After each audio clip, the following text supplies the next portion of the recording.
Салам достор, мен Демирбанк карточкасын колдоном.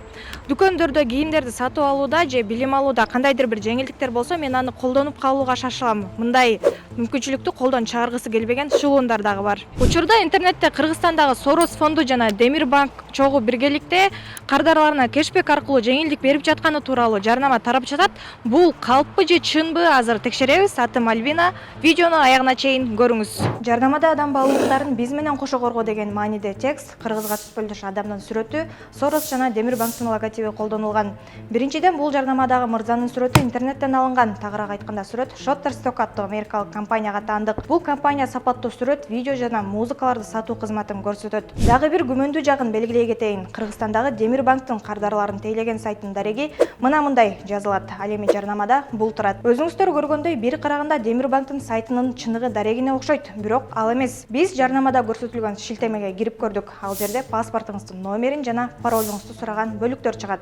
Кокусунан кызыгып кетип, паролуңузду жазып ийсеңиз, картаңызда болгон акчаңыздан кур калышыңыз мүмкүн. Кыргызстанда бул банктын 400 миңге жакын кардары бар. Биз аталган банк чын эле кардарларына күмөндүү шилтеме менен кешбек аркылуу жеңилдиктерди сунуштап жатабы, жокпу, тактоо үчүн кайрылдык. Бул мошенниктер биз деген уже заявление милицияга жаздык касательно этого.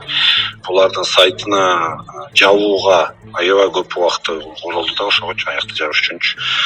Тактап атып, алардыкын жаптырдык. Бирок могуреки инстаграмдарды биз уже жабуулай албайбыз да, биз немелерди эметип атабыз. Реакция кылдырып же, что это спам.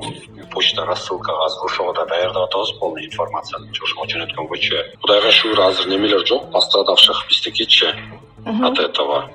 Но мы сейчас максимально колубуздан келишинче немелерди кылып атабыз. Азыр постторду кылышат, балдар азыр даярдап берип атышат, плечик неме чыгат экен.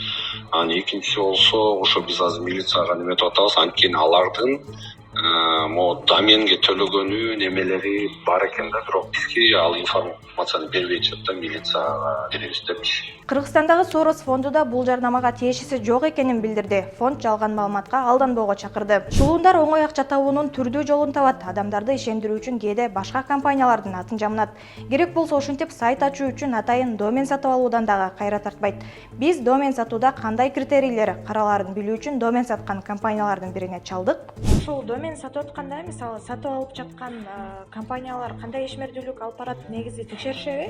Жок, текшеришпейт. Доменди сатып аласың, для каких целей будете использовать, это уже ваше решение. Сайттын ичинде кандай маалымат болуп атканы, аны бизге тиешеси жок. Сайттын атын эле сатабыз, сайттын ичинде эмне загрузка болгонун биз билбейбиз. Кийим сатам деп алып турупту, анан кийин там башка бир нерсе загружать этип коет, а уже биз текшергенге бизде возможность жок. Жыйынтык, Сорос фонду менен Демирбанк эч кандай кешбек менен атайын жарнама чыгарган эмес.